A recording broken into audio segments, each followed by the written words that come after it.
Hey guys, welcome back. This week I want to do a video on one of the most important, if not the most important lift when it comes to bodybuilding and general fitness.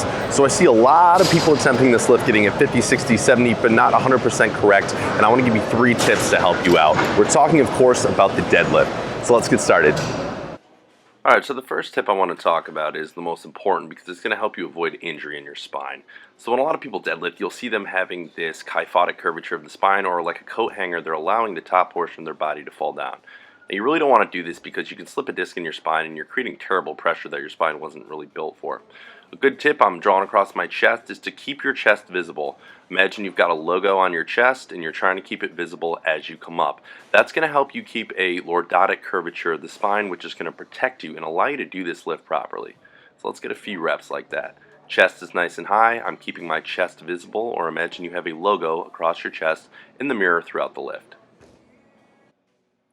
So the second thing we tend to see people doing is they kind of combine the squat with the deadlift.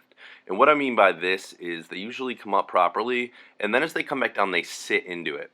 Or they let their glutes or they let their butt drop down.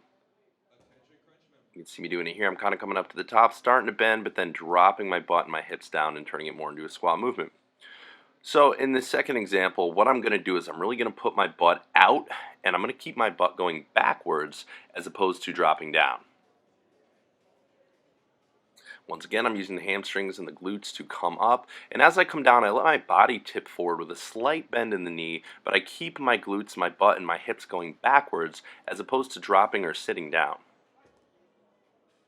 So for the last tip, I really want you guys to drive your hips or drive your glutes through the movement. On this example, I'll show you, I'm just kind of standing up. I'm not driving my butt or driving my hips through the end of the movement. I'm just standing as I'm kind of upright. You're really going to want to drive your hips through at the top of the movements, really squeeze the glutes so you can get as much activation of the glutes as possible. So here I'm going to combine all the other tips. I'm going to come up to the top of the lip, and I'm going to kind of thrust my hips through at the end and squeeze my butt for a second, or squeeze my glutes. Once again, this is going to put the activation where you guys really want it, the glutes and the hamstrings.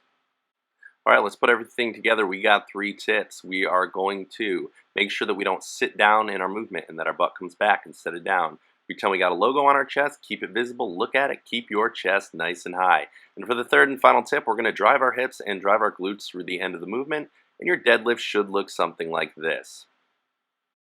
As always, guys, please like, follow, and subscribe if any of this helped you. If you guys have any questions you particularly want answered, feel free to write out to Mark Washko Fitness at Facebook or markwashkofitness@gmail.com.